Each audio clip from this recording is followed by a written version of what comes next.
negara-negara lain telah berjaya keluar daripada sehingga Europe ini secara keseluruhan di Europe ni telah berjaya keluar daripada pandemik COVID-19. Maknanya mereka dah kembali kepada norma biasa, walaupun tidak sepenuhnya, tetapi kalau kita lihat dalam bola sepak Piala Euro baru ni, mereka dah boleh tengok bola. Saya dihantar oleh seorang kawan saya daripada UK. UK, gambar-gambar rakyat Malaysia di UK boleh berpesta main bola persahabatan di kalangan rakyat mereka di London, kemudian malam buat majlis jamuan. Saya kata, betul yang kata tu? Ya, kami di sini dah okey. Dia duduk sana, kawan saya, dia duduk di sana. Dia kata dah tak ada apa dah, kami boleh berinteraksi seperti biasa, tapi kami tetap mesti berjaga-jaga, kami tetap mesti ada kawalan. Kenapa? Ini persoalan yang perlu ditanya oleh semua orang. Kenapa negara-negara ini yang angkanya tinggi, rakyatnya lebih besar jumlahnya daripada negara kita, mereka telah berjaya menguruskan pandemik COVID-19 dan akhirnya mereka boleh keluar. Kenapa? Kerana ketulusan. Sehingga sekarang kita tak tahu apa terjadi. Sebab isu utama pada saya ialah vaksin. Isu utama di sana juga ialah vaksin. Mereka berjaya kerana vaksinasi. Tidak? Kerana vaksin berjaya disuntik segera. Kalau kita lihat yang diviralkan oleh seorang rakyat Malaysia di Turki, bagaimana rakyat di Turki itu begitu cepat. Hari ini daftar, hari ini juga boleh suntik. Kenapa? Kerana ada vaksin. Kita di sini dah bulan 3, daripada bulan 3, bulan 2 dulu ni, register, daftar, sampai hari ini masih belum dapat disuntik. Kerana apa? Kerana bekalan vaksin. Bekalan vaksin dikatakan pertengahan Julai. Tapi sampai sekarang pun saya dipahamkan belum sampai. Jadi ini isu dia. Saya terfikir seperti yang pernah saya sebut dalam siri-siri seperti ini, iaitu mereka ni beli vaksin ni daripada siapa? Daripada sindiket mana yang mereka dapatkan vaksin ni? Seperti 1MDB dulu bagi duit kepada syarikat yang tak wujud. Adakah ini juga mengulangi kisah-kisah 1MDB sehingga akhirnya kita terpaksa top up wang untuk mendapatkan bekalan daripada pembekal-pembekal vaksin. Sedangkan parlimen pada tahun sudah telah luluskan dalam bajet sejumlah 3 bilion kalau tak silap saya. Kemudian diambil lagi duit kawan, duit kumpulan wang amanah bukan duit kumpulan wang amanah pencen, iaitu duit kumpulan wang amanah negara lah, maknanya duit masa depan untuk generasi masa depan. Diambil lagi sampai 5 bilion bagi saya.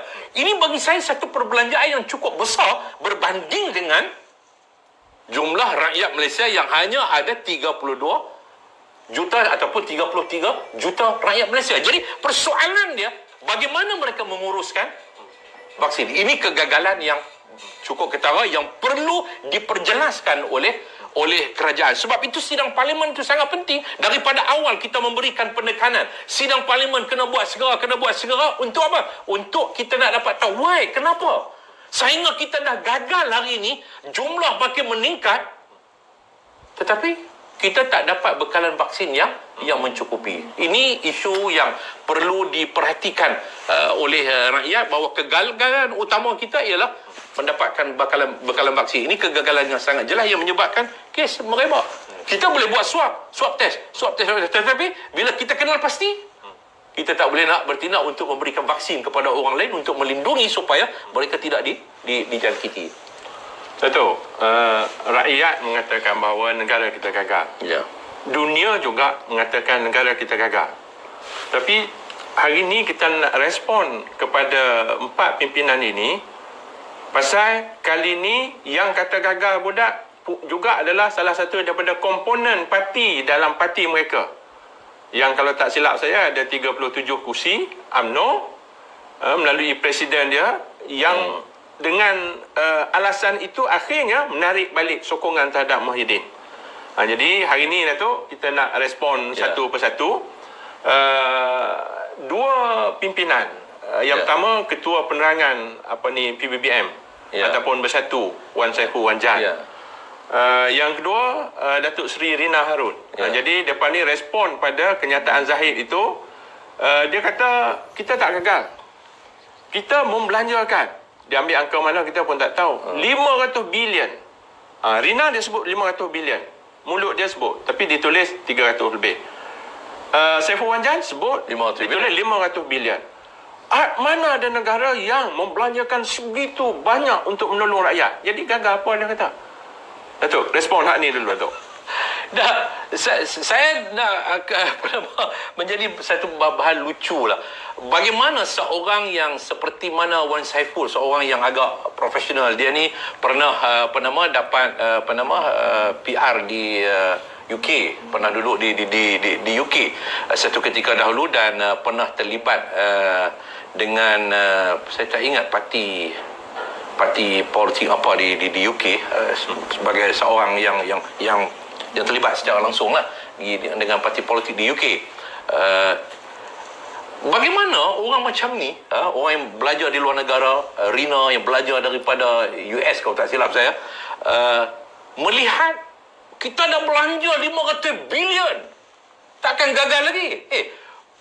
Bukan kegagalan, kan kejayaan bukan diukur kepada sejumlah wang yang kita belanja. Kejayaan bukan diukur kepada berapa jumlah wang yang diperuntukkan, berapa jumlah wang yang dibelanjakan, tetapi bagaimana cara kamu membelanja. Satunya, Datuk, jumlah tu betul ke? Tak tahulah. Ini isu dia bagi saya, bahawa kalau dari sudut kita katakan yang disebut-sebut sebelum ini oleh pakar-pakar ekonomi, wang direct daripada kerajaan dalam berbagai-bagai package yang diumumkan ratus bilion ini, hanya dalam 80 bilion yang betul-betul wang kerajaan. Mana dia kata bahawa kita telah memperuntukkan belanja 500 bilion, sedangkan wang kerajaan 80 bilion sahaja. Wang yang betul-betul wang kerajaan, iaitu wang daripada kantung kerajaan. Yang lain ialah daripada moratorium, yang lain daripada KWSP contohnya, yang lain daripada agensi-agensi kerajaan yang mengurangkan kos itu, mengurangkan kos ini, dari segi sewa bangunan kerajaan persekutuan tak perlu bayar dalam tempoh bulan. Itu dicampur menjadikan sampai 300 ataupun yang disebut kata 500 bilion. Hakikatnya wang kerajaan hanya 80 bilion. Jadi, tapi tak apalah bagi saya, bahawa kalau mereka nak kata 500 bilion, okey, takkanlah kita ukur kejayaan kita itu dengan sejumlah wang yang diperuntukkan kemudian dibelanja. Kemudian kamu tak tahu apa yang kamu belanja, apa yang telah kamu lakukan, sehingga menyebabkan keadaan tak tercapai hasrat untuk membelanjakan sejumlah wang yang banyak itu untuk mencapai satu matlamat. Kamu tak gariskan apa matlamat yang kamu nak capai daripada perbelanjaan yang banyak.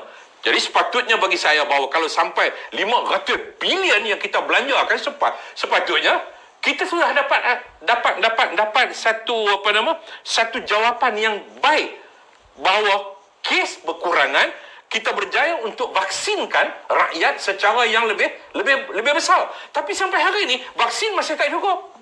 Jadi ini bagi saya bahawa bukan gambaran satu kejayaan. Malanglah bagi saya kalau menteri mengaji pandai, belanja overseas, tapi hanya melihat, oh kita dah belanja duit, kita dah beri itu, dah beri ini. Nak mengukur, nak justifikan kata bahawa ini sebagai satu kejayaan kepada mereka. Ini memalukanlah, memalukan. Ini bukan ini politik murahan, politik sogokan, seolah-olahnya kami dah berjaya, berjaya bagi duit. Nah, ambil duit macam budak-budak. Budak-budak kita, nah ambil gula-gula, pergi main jauh-jauh. Ataupun, Datuk, boleh kita lihat macam ni. Saya sebut tadi angka, kan? Ya. Lagi banyak angka, maksudnya lagi ramai orang susah, kan? Jadi dia secara tak langsung menyebut bahawa ramainya orang yang susah, yang perlu dibantu. Itu